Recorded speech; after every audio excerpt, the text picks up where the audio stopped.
Revolución Mexicana. Angie Juliet Castro. Joana Lazo. 10-4. La Revolución Mexicana fue un conflicto armado, social y político que tuvo importancia significativa en la historia de México. Inició el 20 de noviembre de 1910 y finaliza en febrero de 1917 con la creación de la Constitución Mexicana. Se trata de una de las primeras revoluciones del siglo XX y sus consecuencias desencadenaron un nuevo sistema político-social en el país. Para entender un poco más cómo se desarrolló el conflicto, primero vamos a hablar un poco de su historia. Empecemos con el Porfiriato. Así se le llamó al régimen dictatorial que se llevó a cabo por el presidente Porfirio Díaz durante su gobierno desde 1876 hasta 1911. Durante su mandato, la población mexicana no estaba a favor de su gobierno, ya que mostraba varias desigualdades económicas para la clase baja. Además, en varias oportunidades prometió dejar el cargo, pero solo manipulaba los votos para ser elegido de nuevo. Alrededor del 90% de la población mexicana pertenecía a la clase baja.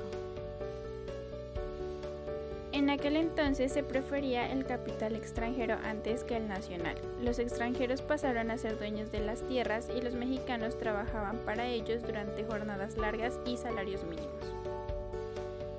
No existían leyes que protegieran a los trabajadores y por otro lado el sistema político de dictadura causó casos de corrupción y distribución desigual de las riquezas. Estas se destinaban a los extranjeros o a la familia del presidente, sumando a esto unos cambios climáticos que afectaban los cultivos, causando que el país no tuviera para comer, y esto aumenta el odio de los mexicanos.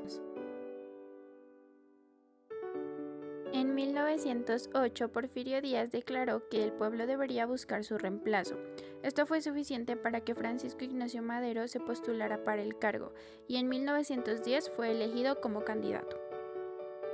Los porfiristas actuaron y en junio de 1910 fue encarcelado, y durante este tiempo Porfirio Díaz se declaró ganador en las elecciones.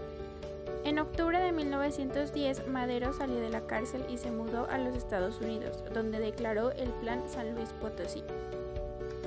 El 20 de noviembre de 1910, el pueblo se levantó contra Díaz y se dieron varios brotes rebeldes en el norte del país, liderados por Pascual Orozco, Francisco Pancho Villa y Emiliano Zapata.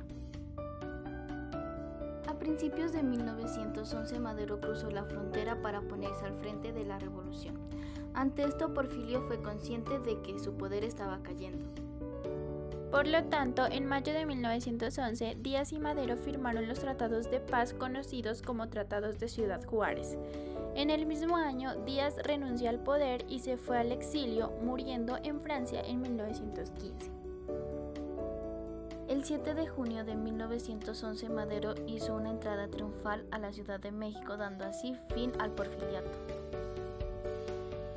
El 6 de noviembre de 1911, Madero fue elegido presidente y toma el poder, pero al llegar al cargo no cumplió con la reforma agraria. Esto causó disgustos entre los líderes del norte, y Emiliano Zapata proclamó en noviembre de 1911 el Plan de Ayala contra Madero por haber incumplido sus promesas. Zapata buscaba que los indígenas y mestizos fueran iguales ante la ley. Por esto, el 9 de febrero de 1913, Emiliano Zapata y Pancho Villa se levantaron contra Madero, y sucedió la Decena Trágica. Esto causó que el 19 de febrero de 1913 Madero renunciara a la presidencia y fue sustituido por Victoriano Huerta, el cual había participado en la Decena Trágica.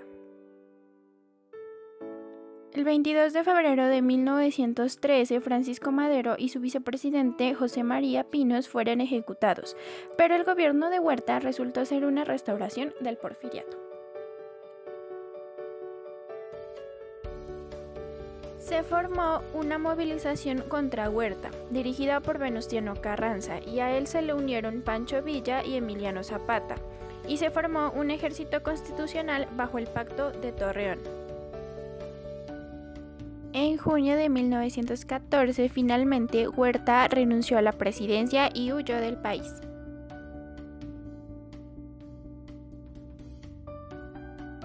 En octubre de 1914 comenzaron las convenciones revolucionarias en la Ciudad de México, convocadas por Carranza.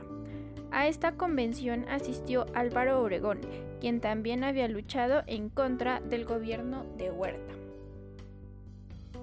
La convención continuó en la ciudad de Aguascalientes y se le ordenó a Carranza entregar el gobierno del país, y en su lugar se ubicó al general Eulalio Gutiérrez.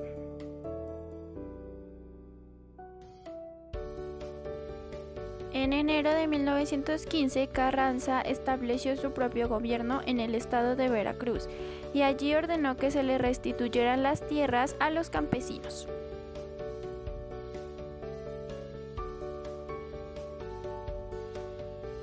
La Ciudad de México fue tomada por Emiliano Zapata y Pancho Villa, pero Álvaro Obregón derrotó a Pancho Villa en la batalla de Celaya, otorgándole al fin el triunfo definitivo a Carranza.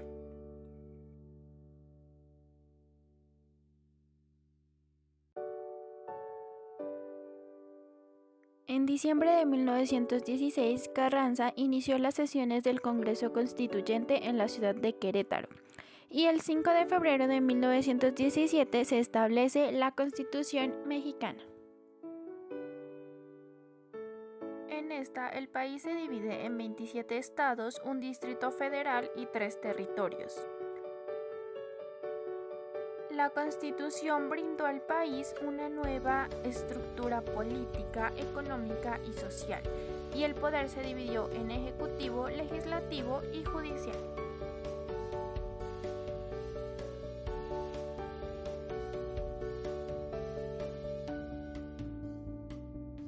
Conclusiones.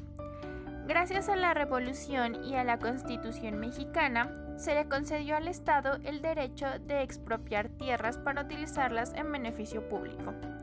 Se prohibieron las prácticas esclavistas, se estableció una jornada laboral de 8 horas con días libres y vacaciones, la creación del salario mínimo, se permitió la separación de Iglesia y Estado y se otorgó la libertad de culto. Se dio prosperidad económica y libertad de expresión en el país.